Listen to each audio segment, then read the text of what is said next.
programang ito ay rated SPG. Striktong patnubay at gabay ng magulang ang kailangan. Maaaring may masiselang tema, lengguwahe, karahasan, sexual, horror o droga na hindi angkop sa mga bata. Ikaw ang aking dala sa aking marinig.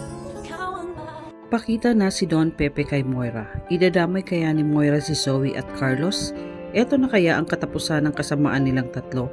Magandang araw at eto na nga tayo sa ating pinakaabangang tagpo sa Abot Kamay na Pangarap. Welcome to my channel. Please don't forget to like, comment, and click the bell button para lagi kayong updated sa aking mga videos. Samantala, nahuli na ng tuluyan si Moira at wala na siyang kawala pa. Kaya nagpatawag sila Giselle at Robert ng presscon para ipaalam sa buong mundo na nahuli na nila ang mastermind na si Moira Tanyag na may kagagawa ng lahat. Sinalubong sila ng pulis at sinabihan na handa na ang press. Ikinagulat ito ni Moira dahil hindi niya alam na ihaharap siya sa press. Kaya sinabihan siya ng pulis na ihanda mo ang sarili mo dahil haharap kayo sa press. Ikinagalit ito ni Moira at tumanggi siya na humarap dahil alam niya na ipapahiya lang siya ni Giselle at Robert.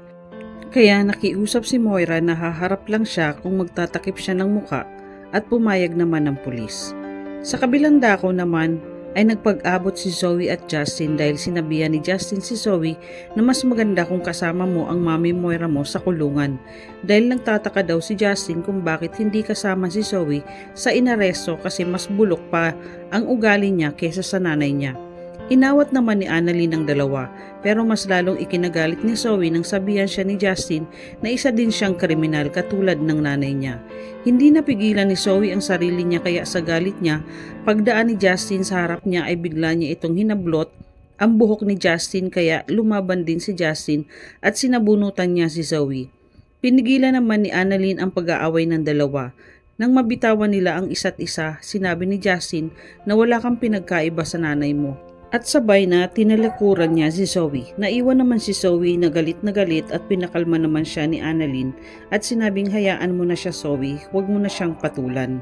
Samantala, kinausap ni Carlos si Lynette na huwag na itong pumunta sa presscon at baka madamay pa sila sa gulo ni Moira. Pilit na pinipigilan ni Carlos si Lynette pero hindi pumayag si Lynette. Sinabihan ni Lynette si Carlos na sa dami ng ginawa ni Moira sa amin ni Annalyn, gusto kong makita yung pagbagsak ni Moira. Gusto kong naandoon ako kapag kinulong siya at dahil kulang pa ang kaparusahan sa kanya. Dapat lang na mabulok siya sa kulungan sa daming kasalanan niyang ginawa. At hindi ako papayag na makalaya siya dahil gagawin ko ang lahat at tutulong ako kila Ma'am Giselle kung kinakailangan. Walang nagawa si Carlos sa gusto ni Lynette, kaya sinabi na lang niya na sasamahan niya si Lynette. Alam ni Carlos na kapag nagkagipitan ay malamang idamay siya ni Moira at yun ang kailangan niyang pigilan dahil kapag lumabas ang katotohanan at malaman ni Lynette ang lahat, ito na ang magiging katapusan niya. Samantala sa presscon ay nakahanda na ang lahat at pinalabas na si Moira ng mga pulis at balot na balot ang mukha niya dahil ayaw niyang makita ng mga tao ang mukha niya. Pinaupo na nila si Moira sa harap ng press kasama si Giselle. Sa loob ng presscon ay naandun din sina Chang Susan at Josa, habang si Eric naman ay nasa likuran at pinagmamasdan sila. Bago mag-umpisa ang presscon, tumayo si Chang Susan dahil nagtataka siya kung bakit nakabalot ang mukha ni Moira. Sabi ni Chang Susan na teka muna, sigurado ba kayong si Moira Tanyag yan?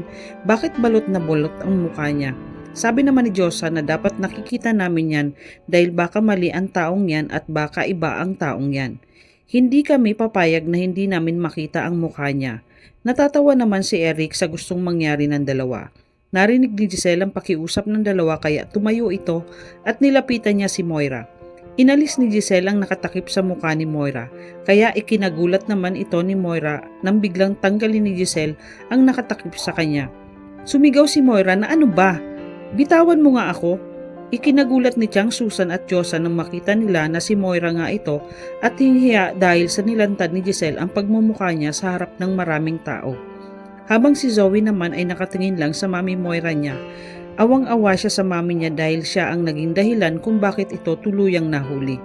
Habang si Carlos naman ay kinakabahan sa mga sasabihin ni Moira at baka ilaglag na siya nito. Maya-maya ay nagsimula ng magtanong ang press kay Moira. Sabi ng press kay Moira na may kasabwat ka ba sa ginawa mong pagkidnap kay Don Pepe? Hindi agad nakaimik si Moira. Iniisip niya na idawit na si Zoe dahil pinahuli siya nito at kasama na si Carlos dahil inilaglag siya ng dalawa. Kaya inamin ni Moira na siya ang nagpakidnap kay Don Pepe pero hindi siya nag-iisa. May kasabwat akong dalawa. Ikinagulat naman ni Giselle at Robert ang sinabi ni Moira kaya galit nitong tinanong ni Giselle si Moira na sabihin mo kung sino ang kasabwat mo sa pagpapakidnap sa papa. Pero hindi sumagot si Moira dahil sa korte niya na lang sasabihin kung sino ang kasabwat niyang dalawa at pilit niyang sinasabi na inosente siya. Kaya kinabahan naman si Carlos at Zoe sa sinabi ni Moira. At nang matapos ang press con, agad hinanap ni Carlos si Zoe at hinila niya ito sa isang sulok para tanungin tungkol sa sinabi ni Moira. Ikinagulat naman ito ni Zoe. Sabi ni Carlos na, bakit sinasabi ng mami mo na may kasabwat siya? Tayong dalawa ba ang tinutukoy niya? Sabi ni Zoe na hindi ko alam kung sino ang tinutukoy niya. Hindi alam ni Carlos ang gagawin niya kaya sinabihan niya si Zoe na hindi ako papayag na idawit ng mami mo ang pangalan ko. Ikinagalit naman ito ni Zoe kaya sinabihan niya si Carlos na natatakot ka na malaman nila ang lahat. Wala tayong magagawa kapag idinamay tayo ni mami. Kaya kailangan mo siyang tulungan dahil kung hindi, ihanda mo na ang sarili mo at sabay tinalikuran ni Zoe si Carlos. Samantala sa loob ng press con tumayo na si Moira at habang naglalakad siya ay sumisigaw si Moira na inosente ako.